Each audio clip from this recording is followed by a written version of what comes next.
काम कर रहे होते हैं। मेरे जीजो खुदा 6 दिन हमें देता है तंदुरुस्ती और शांति कि हम दुनियादारी के क्या करें, काम करें। और ये जो 7वां दिन था, कौन सा दिन था? 7वां दिन था। ये खुदा ने आराम के लिए बनाया। आप क्या समझते हैं, खुदा को आराम की जरूरत थी क्या?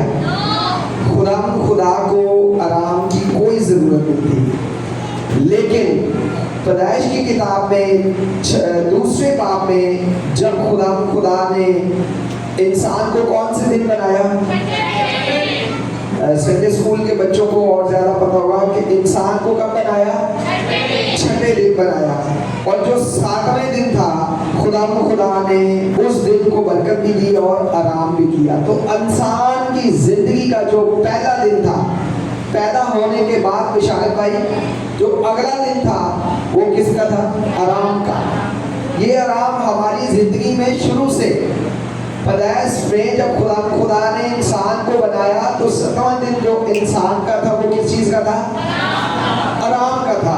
आज मेरे जीजो, आपने और मैंने आराम ढूंढने के लिए, किसी ने डबल नौकरी शुरू कर दी, किसी ने 3 नौकरियां कर दी, किसी ने डबल स्टोरी घर बना लिया, किसी ने 4 मोटरसाइकिलें ले ली।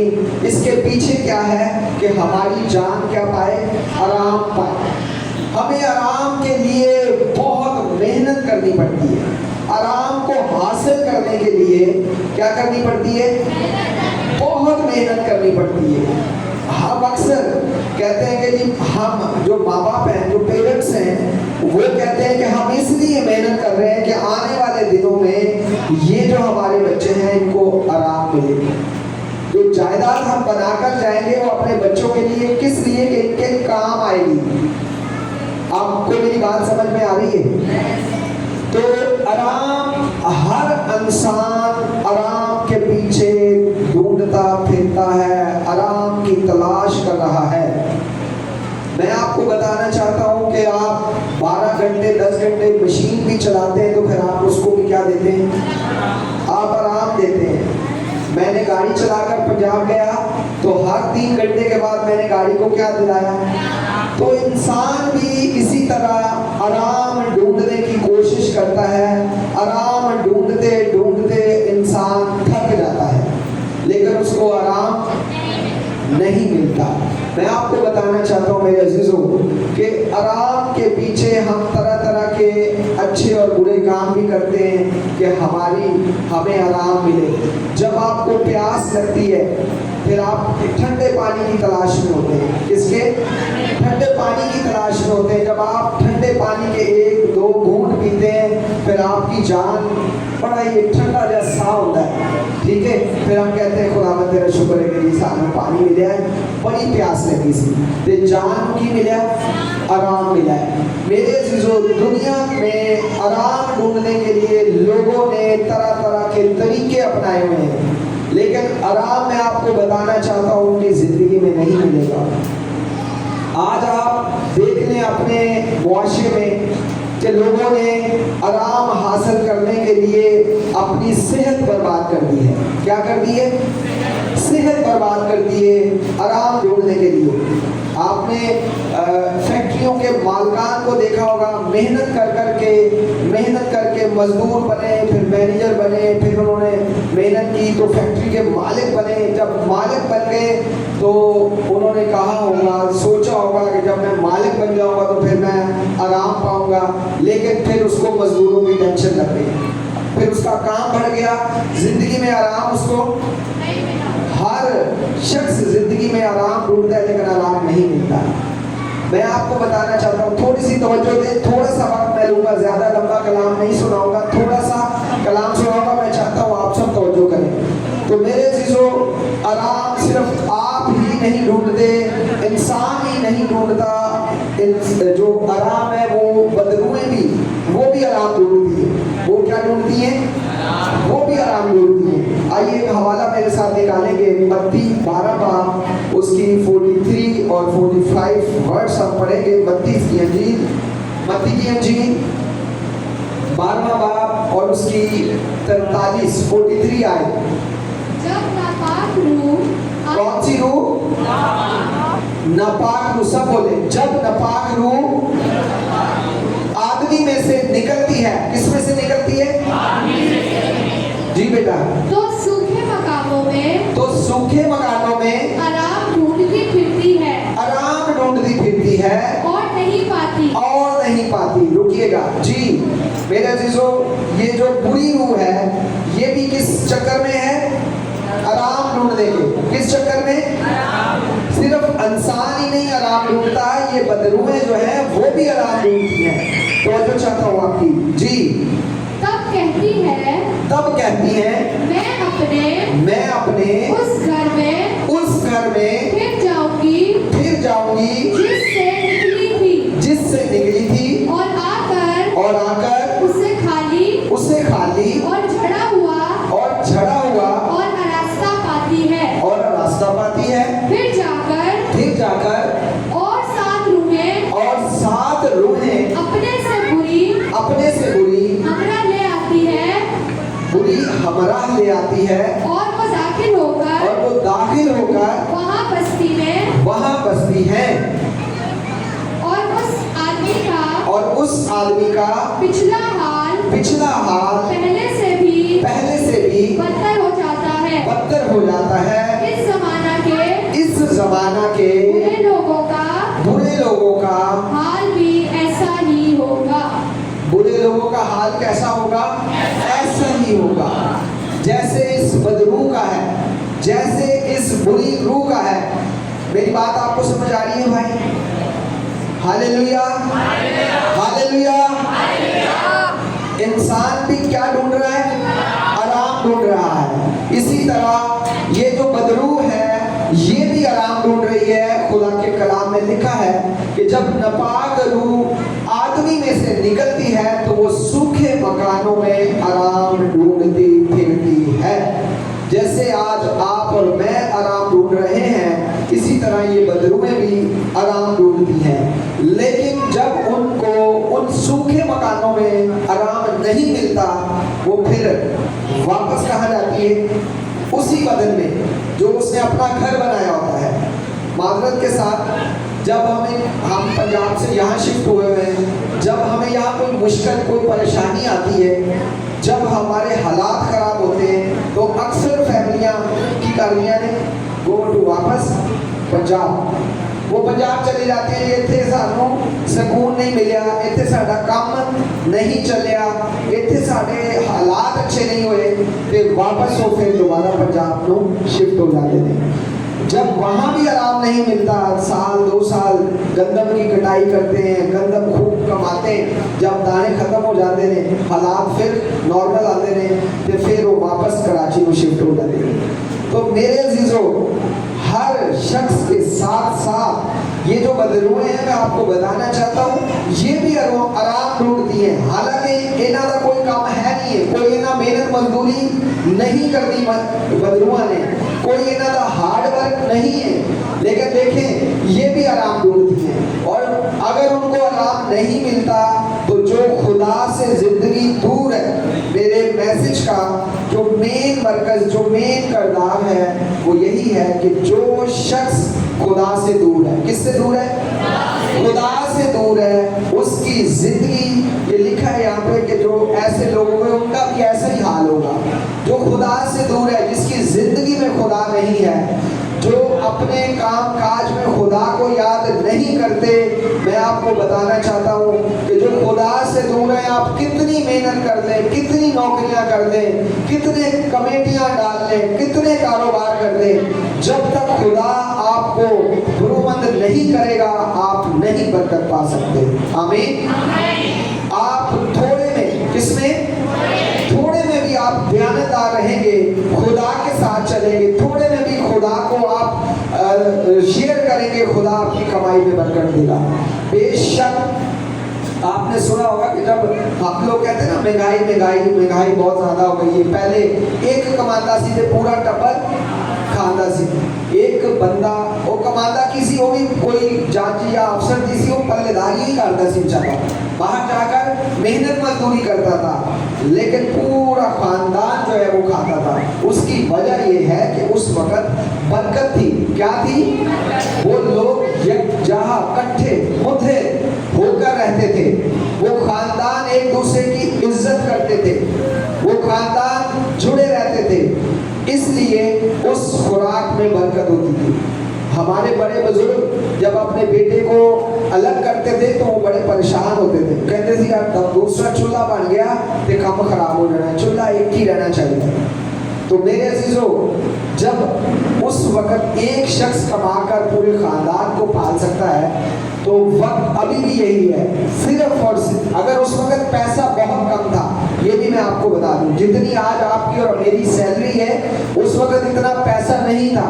मुझे अच्छी तरह याद है, अगर हमें नमक लेना होता था तो हम गंदम दुकान में बेचते थे और नमक ले लेते थे। इसी तरह बार्टर सिस्टम चलता था। बच्चे आजकल पढ़ते होंगे इस सिस्टम को कि दालें देकर चावल ले लिए, रिप्लेसमेंट कर देते थे, पैसा नहीं होता था। अगर किसी से कोई कपड़े लेने दुकान से तो वो कपड़े भी उसको कहते थे 6 महीने के बाद जब हमारी कपास की फसल आएगी तो फिर उस दुकानदार को पैसे मिलते थे। उन्होंने जो बाल कटाने के लिए घर के कामकाज के लिए जो नाई रखा होता था उसको भी 6 महीने के बाद गंदम थे, उसको गंदम दिया करते थे और उसका काम करते थे। मेरे जो बताना चाहता हूँ आपको कि उस वक्त लोगों में प्यार मोहब्बत था। जो बात आपको बताना चाहता हूँ वो खुदा के करीब थे। आमीन। आज सारा टब्बर कमा लेता है लेकिन घर के अखराजात पूरे नहीं होते। घर की जो जरूरियातें जिंदगी है उससे भी इंसान महरूम रहता है। अगर आपकी कमाई थोड़ी है, आप खुदा के साथ जुड़े रहते हैं तो मेरे दिलों खुदा आपको बरकत देगा। मैं यहाँ बैठा देख रहा था कि चर्च का टाइम 9:30 बजे का है और आप पीछे देखते तो आप हैरान हो जाते कि शायद आज सामने वाली कुर्सियाँ नहीं, खुदा का कलाम सुन रहे हैं, शायद पीछे लोगों ने आज आना ही नहीं है। हम खुदा से दूर होते हैं तो फिर हमारे ऊपर मुश्किलें और मुसीबतें भी आती हैं। ये जो आपको मैं हवाला बता रहा हूँ कि ये वही हवाला है कि जो बुरी रूहें हैं वो भी आराम ढूंढती हैं। जब उनको आराम नहीं मिलता तो वो वापस उस शख्स में, उस जिंदगी में जिसको उन्होंने अपना घर बनाया होता है, जो जिन और बदरूहों को निकालते हैं, वो अक्सर ये कहते हैं कि एक जेल जड़ा है नालों पिछू नहीं आया हुआ ये नाल शादी होती है। अक्सर ऐसे हम जुड़े सुनते हैं। मैं आपको बताना चाहता हूँ वो इसलिए उसने उसको अपना घर बनाया होता है कि वो जिंदगी खुदा से दूर होती है। उस जिन और बदरू ने इसलिए उसको अपना घर बनाया होता है कि उसने उस शख्स ने, उस जिंदगी ने खुदा को अपने अंदर नहीं रखा होता। और जब उस जिंदगी से खुदा के करम से वो बदरू चली जाती है और अगर वो फिर खाली रहता है तो आगे जो लिखा है फिर वो अपने साथ कितनी और आती है। आमीन। किससे भरे? कलाम से। अपने दिल को खुदा के कलाम से भरे ताकि कोई दूसरा इस पर कब्जा ना करे। आमीन। मेरे शिशो, जब आप अपनी जगह छोड़ते हैं तो फिर दूसरा आपकी जगह ले लेता है। जब आप इस चेयर पर, फर्स्ट चेयर पे अगर आप बैठते हैं, जब आप नहीं बैठेंगे तो अगले दिन क्या होगा, कोई दूसरा बैठ जाएगा। फिर आप उसको कहेंगे भाई जी उठो, है तो मेरी जगह है। वो कहेगा भाई मैं कहाँ बैठा, शायद देखूँ कि मैं आ गया। तो मैं आपको बताना चाहता हूँ अगर आपके दिल में यीशु होगा तो कोई और चीज आपके दिल में नहीं समाएगी। Hallelujah, hallelujah. मेरे अजीजों, आपको खुदा भरना चाहता है, आपको खुदावंद बरकत देना चाहता है। आपको 6 दिन खुदा देता है और 7वें दिन को खुदा ने बरकत दी है। 7वें दिन को कोशिश किया करें कि 7वें दिन खुदा के पास आया करें। अपने जो 6 दिन के कामकाज होते हैं उसके साथ खुदा के साथ शेयर किया करें कि खुदा मैंने कमेटी डाली है, इस कमेटी का मेरा मकसद है कि मैंने ये काम करना है, खुदा के साथ शेयर करें। बच्चों को स्कूल भेजते हैं तो बच्चों के लिए दुआ किया करें। 6ठे दिन 7वें दिन खुदा के हजूर आकर कि खुदा मेरा बच्चा स्कूल जाता है, अच्छे नंबरों से पास है। बच्चा चर्च में नहीं आता, उसके लिए दुआ किया करें। बहन रिश्वा ने अपने बच्चे के लिए दुआ की, उसका बच्चा चर्च में आ गया। तो आप चर्च में दुआ किया करें अपने बच्चों के लिए, खुदा आपको जरूर बरकत देगा। अब हम ढूंढेंगे कि आराम कहाँ से मिलेगा। आखिरी हवाला है, आराम, इंसान को आराम कहाँ से से मिलेगा? मेरे पीछे बताएं मुझे। अब हम क्या ढूंढेंगे कि इंसान को कहाँ से मिलेगा? तो आइए मेरे साथ हवाला निकालें। मत्ती रसूल की अंजील 11वां बाब उसकी 28वीं आयत। अब आपको आराम मिलने वाला है। क्या मिलने वाला है? जिसको आपने और मैंने ढूंढा और हमें नहीं मिला, अब हमें आराम मिलने वाला है। आपको आराम चाहिए? सब बोले चाहिए। आइए मेरे साथ हवाला निकालेंगे। मत्ती रसूल की अंजील 11वां बाब उसकी 28वीं आयत। ए मेहनत उठाने वालों, आए मेहनत उठाने वालों और बोझ से दबे हुए लोगों, सब मेरे पास आओ, सब मेरे पास आओ, मैं तुमको आराम दूंगा। मैं तुमको आराम दूंगा। हालेलुया। जोरदार तालियां बजाएं उस हस्ती के लिए जो आपको आराम देना चाहती है। Hallelujah, hallelujah. कहां से आराम आएगा? यीशु की तरफ से। कहां से आराम आएगा? आप कितने थक गए हैं, आप कितने मजबूर हो गए हैं, आराम अब आपको कौन देगा? यीशु देने वाला है। किससे दबे हुए हैं आप? बोझ से। और क्या कर रहे हैं आप? मेहनत कर रहे हैं। नौकरी क्या करते हैं? हम मेहनत करते हैं। हम किससे के नीचे दब गए हैं? बोझ के नीचे। अब हमें कौन आराम देने वाला है? यीशु मसीह। हालेलुया। अब आपको आराम मिलेगा जब आप यीशु के पास आएंगे। कौन कौन यीशु के पास आना चाहता है? हाथ खड़ा करें। मेरे जीजो, खुदा ने बड़ी खूबसूरत ये बात हमारे सामने रखी है कि आए मेहनत उठाने वालों। मेहनत कौन कौन करता है? हाथ खड़ा करें जो मेहनत करता है। जेड़ा बेलियां खाता है वो नहीं करे, जो मेहनत करता है। सब मेहनत करते हैं। और थोड़ा सा ऊंचा हाथ। आराम मिल रहा है ਤੁਹਾਨੂੰ? नहीं मिल रहा आराम, नहीं मिल रहा आराम। अब यीशु के पास मिलेगा। किसके पास? आज के बाद आपने इकरार करना है कि हम यीशु के पास जाएंगे। हालेलुया।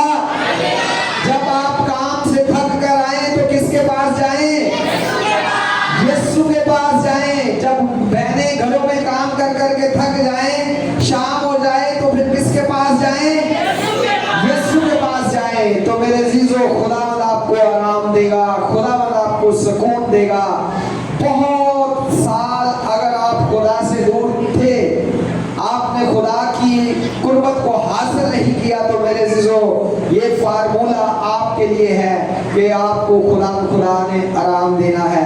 खुदा ने आपको आराम देना है जब आप खुदा के पास आएंगे। बहुत सारी जिंदगियां जो खुदा से दूर है, उनकी जिंदगी में आराम नहीं है। उनकी जिंदगी में तरह तरह के मंसूबे, तरह तरह के इरादे बांध रहे हैं, लेकिन उनकी जिंदगी में आराम नहीं है। घरों में, गाड़ियों के पीछे लिखा होता है खुदा मेरा चौपान है, मुझे किसी चीज की कमी ना होगी। और सारा दिन रहना रोड दे, गड्डी सारा दिन रहेगी कितने? रोड दे घूमती रहेगी। आराम नहीं मिलना। आराम उदो मिलना है जब आप इस आयत को अपने दिल में रखेंगे कि आए मेहनत उठाने वालों और बोझ से दबे हुए लोगों, मेरे पास आओ, मैं तुमको